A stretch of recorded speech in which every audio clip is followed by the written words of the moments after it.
नमस्कार दोस्तों, कैसे हैं आप सब लोग। उम्मीद करती हूँ आप सब लोग ठीक होंगे। आज मैं फिर हाजिर हो गई हूँ एक नई जानकारी के साथ। दोस्तों, आज मैं बताने वाली हूँ कि छठे नवरात्र पर हमें कौन से स्वरूप की पूजा करनी चाहिए जिससे माँ दुर्गा अत्यधिक प्रसन्न हो, और माता को कौन सा भोग अर्पित करना चाहिए, और कौन से पुष्प माता को अर्पित करने चाहिए, और कौन सा मंत्र हमें छठे नवरात्र पर बोलना चाहिए जिससे माँ की कृपा हमारे ऊपर बरसे। तो कहा जाता है कि नवरात्रों में माँ दुर्गा धरती पर भ्रमण करती हैं, और जो सत्कर्म करता है, सत्कर्म के साथ पूजा पाठ अर्चना दिया बाती शंख ध्वनि और गरीबों का मान सम्मान और माता पिता का मान सम्मान, सेवा भाव जिनके मन में रहता है और जो दूसरों का दिल नहीं दुखाते हैं, तो माता वहाँ अवश्य विराजमान होती है और माता की कृपा वहाँ अवश्य होती है। और जो जिसके मन में बुरे विचार और दूसरों की बुराई करना, लड़ाई झगड़ा कलह जैसे भाव जिसके मन में होते हैं, माता दुर्गा उससे अप्रसन्न रहती है और दरिद्रता, गरीबी और परेशानियाँ, बीमारियाँ वहाँ घिर जाती हैं। तो यही कारण है दोस्तों, इसलिए हमें अच्छे भाव रखने हैं और पूजा पाठ अर्चना दिया बाती दान पुण्य ऐसा हमें नवरात्र में करना चाहिए। जितना पूजा पाठ हो सके उतना करना चाहिए। अगर हम व्रत नहीं कर सकते हैं तो हम गरीबों का हमें हित करना चाहिए, गरीबों का हमें मान सम्मान करना चाहिए, गरीबों को दान पुण्य करना चाहिए। और जितने ज़्यादा हो सके उतना दान पुण्य करें अपनी हैसियत के अनुसार। जितनी हमारी हैसियत है उतना करना चाहिए, उससे ज़्यादा नहीं।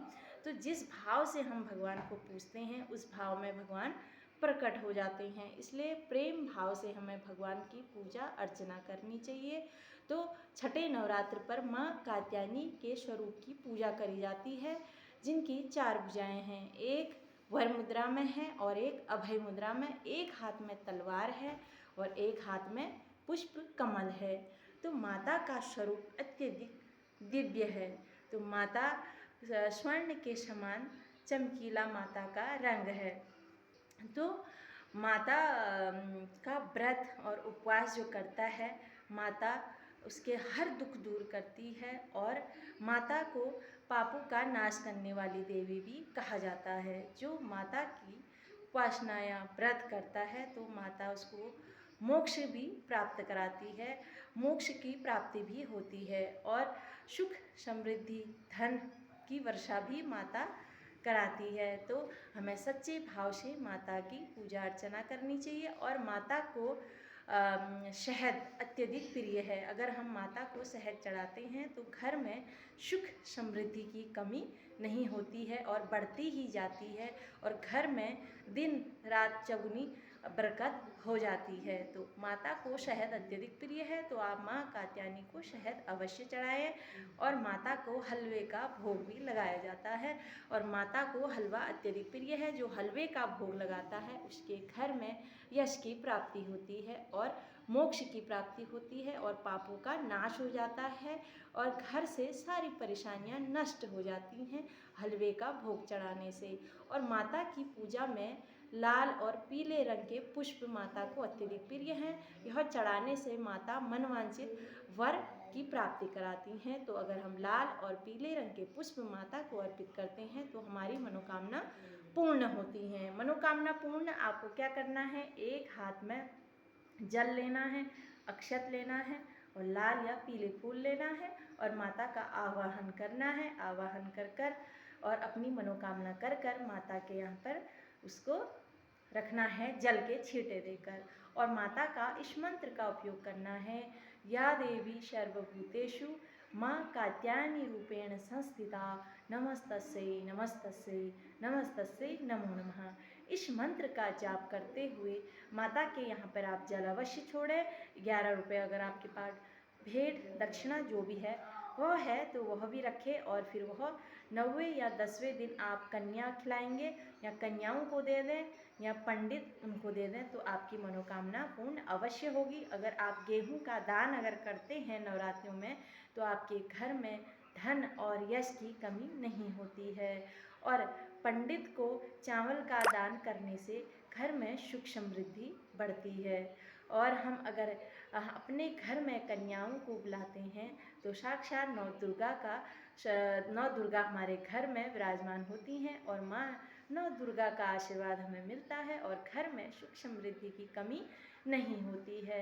तो माँ छठे नवरात्र पे माँ कात्यायनी को मैंने आपको भोग भी बता दिया, मंत्र भी बता दिया और माता के प्रिय पुष्प भी बता दिए। और माता की पूजा में आप पीले या लाल रंग के ही वस्त्र पहनकर पूजा अर्चना अवश्य करिए।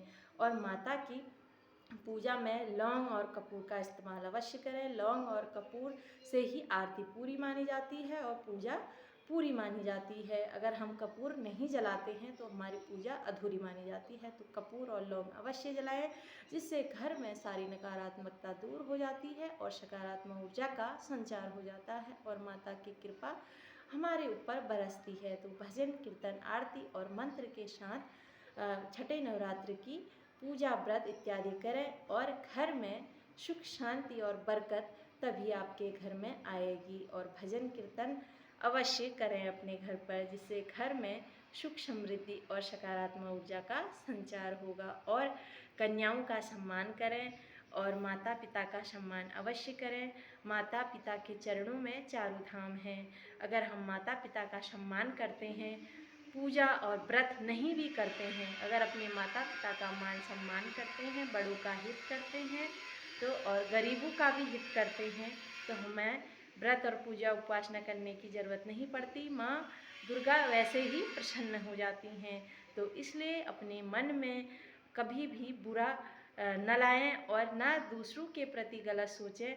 अगर हम अच्छे हैं तो हम इसलिए दूसरों के बारे में अच्छा सोचेंगे, अगर हम बुरे हैं तो इसलिए दूसरों के बारे में भी बुरा ख्याल आएगा। इसलिए हमेशा अच्छा इंसान बने, चाहे मैं हूँ, चाहे आप हो, चाहे आप सब लोग हो। तो इसलिए जय माता दी, श्री शिवाय नमस्तुभ्यम। आपका जीवन मंगलमय हो। तब तक के लिए राधे राधे। फिर मिलती हूँ नेक्स्ट वीडियो में नई जानकारी के साथ। अगर मेरी वीडियो आपको अच्छी लगे तो कमेंट में जय माता दी अवश्य लिखें।